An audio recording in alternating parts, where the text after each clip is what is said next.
हरे कृष्णा प्रिय भक्तों, आज हम श्रीमद् भगवद गीता के चौथे अध्याय के तीसरे श्लोक को पढ़ेंगे और उसकी व्याख्या जानेंगे। आइए आज का श्लोक पढ़ते हैं। स एवायं मया तेघ योगः प्रोक्तः पुरातनः भक्तोऽसि मे सखा चेति रहस्यं हेतुदुत्तमम्। इस श्लोक का शब्दार्थ में तू मेरा भक्त च और सखा प्रिय सखा असी है, इसलिए सह एव वह, अयम यह, पुरातन, योग अघ आज, मया मैंने, ते तुझसे, प्रोक्तः कहा है, ही क्योंकि, एतत् यह, उत्तमम बड़ा उत्तम, रहस्य है। अर्थात तू मेरा भक्त और प्रिय सखा है, इसलिए वही यह पुरातन योग आज मैंने तुझको कहा है, क्योंकि यह बड़ा ही उत्तम रहस्य है, अर्थात गुप्त रखने योग्य विषय है। इस श्लोक की व्याख्या। भक्तो असी में सखा चेती। अर्जुन भगवान को अपना प्रिय सखा पहले से ही मानते थे, पर भक्त अभी हुए हैं। अर्थात अर्जुन सखा भक्त तो पुराने हैं, पर दास्य भक्त नए हैं। आदेश या उपदेश दास अथवा शिष्य को ही दिया जाता है, सखा को नहीं। अर्जुन जब भगवान के शरण हुए तभी भगवान का उपदेश आरंभ हुआ। जो बात सखा से भी नहीं कही जाती, वह बात भी शरणागत शिष्य के सामने प्रकट कर दी जाती है। अर्जुन भगवान से कहते हैं कि मैं आपका शिष्य हूँ, इसलिए आपके शरण हुए मुझको शिक्षा दीजिए। इसलिए भगवान अर्जुन के सामने अपने आप को प्रकट कर देते हैं, रहस्य को खोल देते हैं। अर्जुन का भगवान के प्रति बहुत विशेष भाव था, तभी तो उन्होंने वैभव और अस्त्र शस्त्रों से सुसज्जित नारायणी सेना का त्याग करके निशस्त्र भगवान को अपने सारथी के रूप में स्वीकार किया। एव मुक्तस्तु कृष्णेन कुंतीपुत्रो धनंजयः अयोध्यामानं संग्रामे वरयामास केशवम्। साधारण लोग भगवान की दी हुई वस्तुओं को तो अपनी मानते हैं जो अपनी है ही नहीं, पर भगवान को अपना नहीं मानते जो वास्तव में अपने हैं। वे लोग वैभवशाली भगवान को न देखकर उनके वैभव को ही देखते हैं।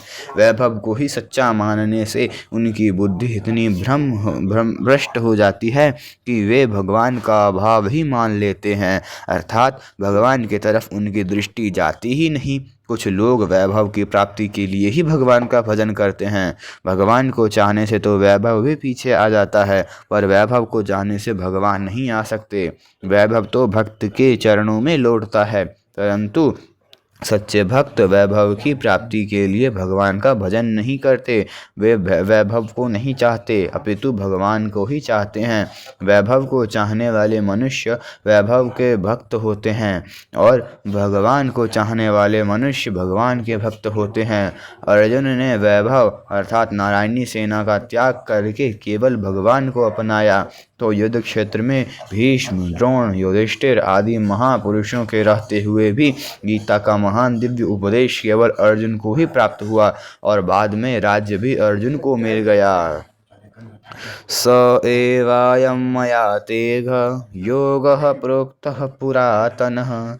इन पदों का यह तात्पर्य नहीं है कि मैंने कर्मयोग को पूर्णतः कह दिया, प्रत्युत यह तात्पर्य है कि जो कुछ कहा है वह पूर्ण है। आगे भगवान के जन्म के विषय में अर्जुन द्वारा किए गए प्रश्न का उत्तर देकर भगवान ने पुनः उसी कर्मयोग का वर्णन आरंभ किया है। भगवान कहते हैं कि सृष्टि के आदि में मैंने सूर्य के प्रति जो कर्म योग कहा था, वही आज मैंने तुमसे कहा है। बहुत समय बीत जाने पर वह योग अप्रकट हो गया था, और मैं भी अप्रकट ही था।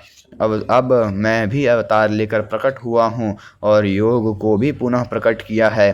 अतः अनादि काल से जो कर्मयोग मनुष्यों को कर्म बंधन से मुक्त करता आ रहा है, वह आज भी उन्हें कर्म बंधन से मुक्त कर देगा।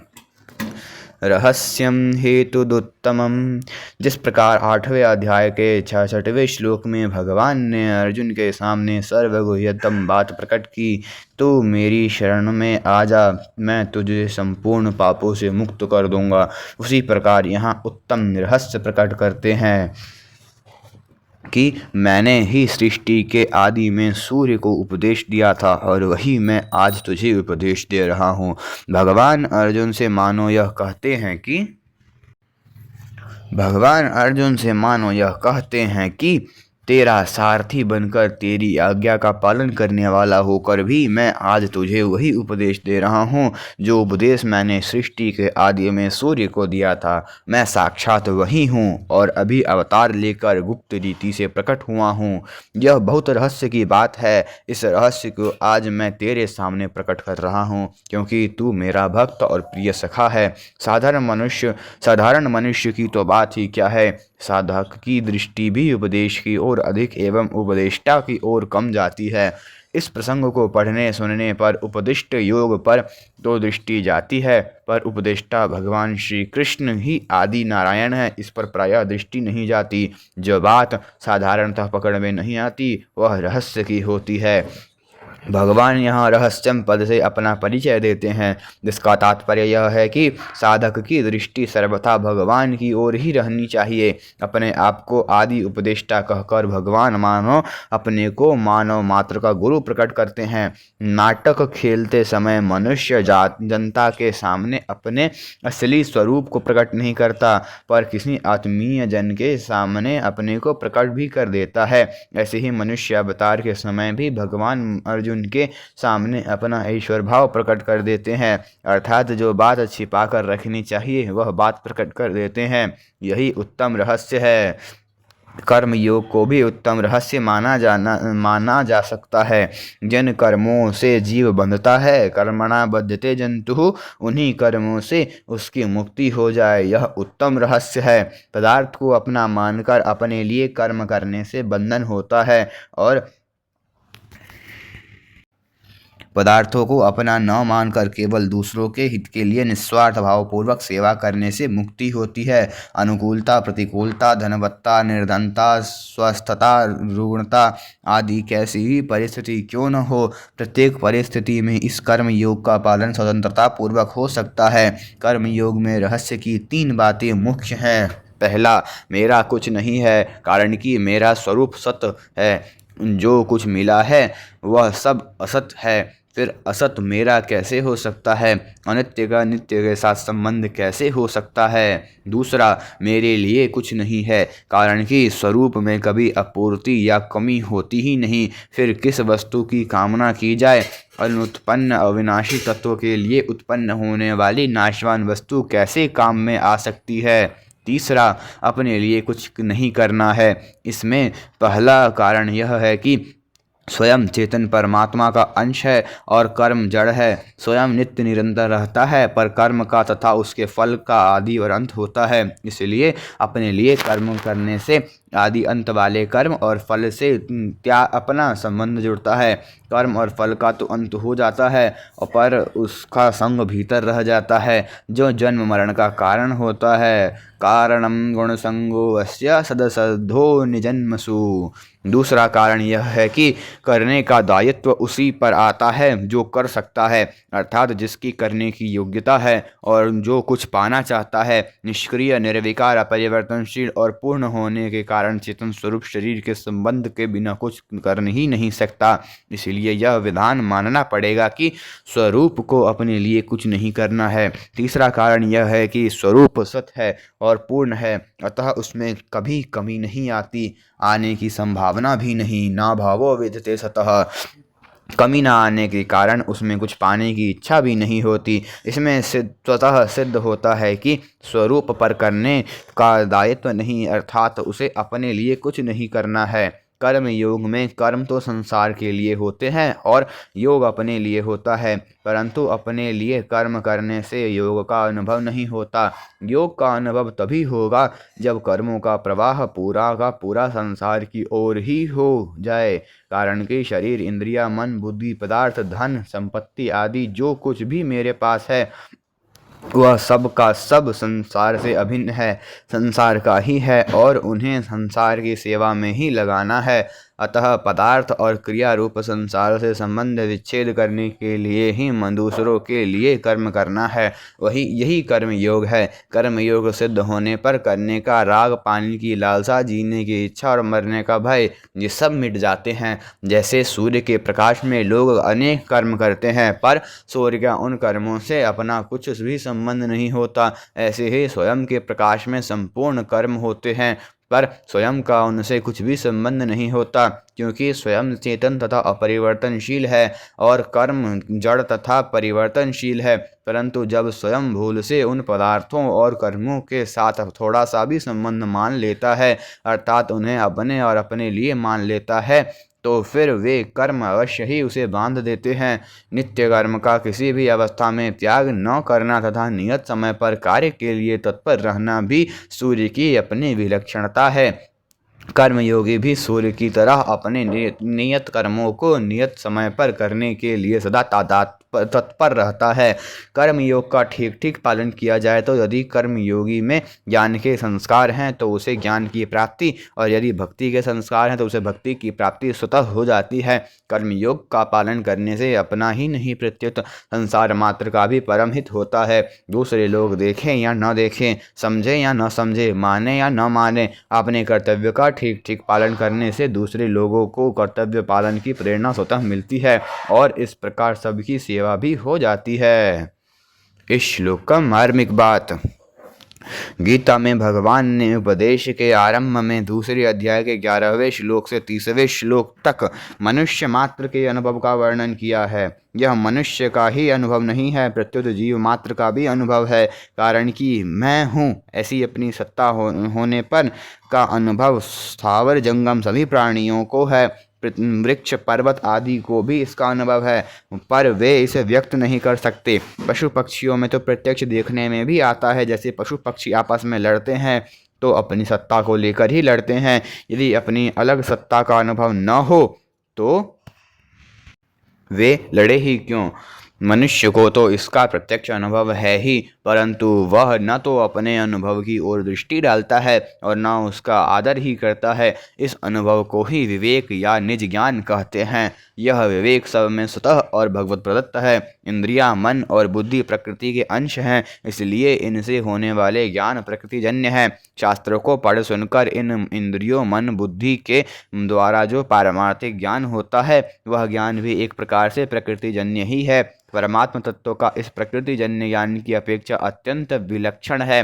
अतः परमात्म तत्व को निज ज्ञान से ही जाना जा सकता है। निज ज्ञान अर्थात विवेक को महत्व देने से मैं कौन हूँ, मेरा क्या है, जड़ और चेतन क्या है, प्रकृति और परमात्मा क्या है, यह सब जानने की शक्ति आ जाती है। यही विवेक कर्म योग में भी काम आता है। यह मार्मिक बात है।